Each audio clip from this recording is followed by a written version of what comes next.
Здравствуйте. Сейчас почитаю вам своего любимого писателя Стивена Ликока. Выберу какой-нибудь небольшой рассказ. «Моя банковская эпопея». Когда мне случается попасть в банк, я сразу пугаюсь. Клерки пугают меня, окошечки пугают меня, вид денег пугает меня, решительно все пугает меня.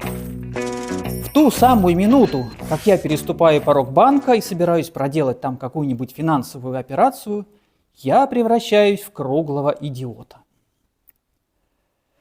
Все это было известно мне и прежде, но все-таки, когда мое жалование дошло до $50 в месяц, я решил, что единственное подходящее для них место – это банк.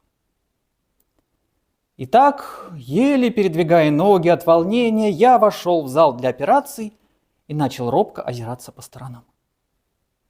Мне почему-то казалось, что перед тем, как открыть счет, клиент должен непременно посоветоваться с управляющим. Я подошел к окошечку, над которым висела табличка «Бухгалтер». Бухгалтер был высокий, хладнокровный субъект. Уже один его вид испугал меня. Голос мой внезапно стал замогильным. «Не могу ли я поговорить с управляющим?» – спросил я. И многозначительно добавил: «С глазу на глаз». Почему я сказал «с глазу на глаз»? Этого я не знаю и сам. «Сделайте одолжение», – ответил бухгалтер и пошел за управляющим. Управляющий был серьезный, солидного вида мужчина. Свои $56 я держал в кармане, так крепко зажав их в кулак, что они превратились в круглый комок. «Вы управляющий?» – спросил я, хотя, видит Бог, я нисколько в этом не сомневался. «Да», – ответил он. «Могу я поговорить с вами с глазу на глаз?» Мне не хотелось повторять «с глазу на глаз», но иначе все было бы слишком обыденно. Управляющий взглянул на меня не без тревоги. Видимо, он подумал, что я собираюсь открыть ему какую-то страшную тайну. «Прошу вас», — сказал он. Потом провел меня в кабинет и повернул ключ в замке.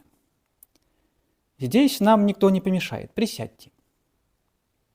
Мы оба сели и уставились друг на друга. Внезапно я почувствовал, что не могу выдавить из себя ни единого слова. «Вы, должно быть, из агентства Пинкертона?» – спросил он. Мое загадочное поведение навело его на мысль, что я сыщик. Я понял это, и мне стало еще хуже. «Нет, я не от Пинкертона», – сказал я наконец, как бы намекая на то, что я явился от другого, конкурирующего агентства. «По правде сказать», – продолжал я, словно до сих пор кто-то заставлял меня лгать, «по правде сказать, я вообще не сыщик. Я пришел открыть счет. Я намерен держать в этом банке все свои сбережения». У управляющего, видимо, отлегло от сердца, но он все еще был настороже. Теперь, очевидно, он решил, что перед ним сын барона Ротшильда или Гулт-младший. «Сумма должна быть значительная?» – спросил он. «Довольно значительная», – пролепетал я. $56 я намерен внести сейчас же, а в дальнейшем буду вносить по $50 каждый месяц. Управляющий встал, распахнул дверь и обратился к бухгалтеру. «Мистер Монтгомери», – произнес он неприятно громким голосом, – «этот господин открывает счет и желает внести $56. До свидания». Я встал. Справа от меня была раскрыта массивная железная дверь. «До свидания», — сказал я и шагнул прямо в сейф. «Не сюда», — холодно произнес управляющий и указал мне на другую дверь. Подойдя к окошечку, я сунул туда комок денег таким судорожным движением, словно показывал карточный фокус. Лицо мое было мертвенно-бледно. «Вот», — сказал я, — «положите это на мой счет». В тоне моих слов как бы звучало: «Давайте покончим с этим мучительным делом, пока еще не поздно». Клерк взял деньги и передал их кассиру. Потом мне велели поставить сумму на каком-то бланке и расписаться в какой-то книге. Я уже не осознавал, что делаю. Все расплывалось перед моими глазами. «Готово?» – спросил я глухим дрожащим голосом. «Да», – ответил кассир. «В таком случае я хочу выписать чек». Я предполагал взять $6 на текущие расходы.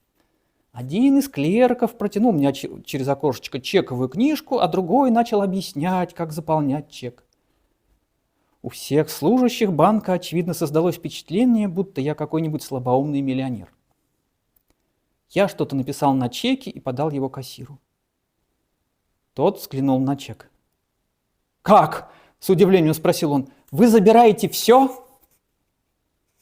Тут я понял, что вместо цифры 6 написал 56. Но дело зашло слишком далеко. Теперь уже поздно было объяснять, что случилось. Все клерки перестали писать и уставились на меня. С мужеством отчаяния я ринулся в бездну. «Да все», — ответил я. «Вы берете из банка все ваши деньги, все до последнего цента. И в дальнейшем тоже не собираетесь что-нибудь вносить?» — с изумлением спросил кассир. «Никогда в жизни!» У меня вдруг блеснула нелепая надежда. А не подумали ли они, будто я на что-то обиделся, когда писал чек и только поэтому раздумал держать у них деньги? Я сделал жалкую попытку притвориться человеком необычайно вспыльчивого нрава. Кассир приготовился платить мне деньги. «Какими вы желаете получить?» – спросил он. «Что? Какими вы желаете получить?» Ах, вот он о чем. До меня наконец дошел смысл его вопроса, и я ответил, уже не понимая, что говорю. 50-долларовыми билетами. Он протянул мне билет в $50. «А 6?» – спросил он сухо. 6-долларовыми билетами, сказал я. Он дал мне 6-долларовую бумажку, и я ринулся к выходу. Когда тяжелая дверь медленно затворялась за мной, до меня донеслись раскаты гомерического хохота, которые сотрясали своды здания. С той поры я больше не имею дела с банком. Деньги на повседневные расходы я держу в кармане брюк, а свои сбережения в серебряных долларах храню в старом носке.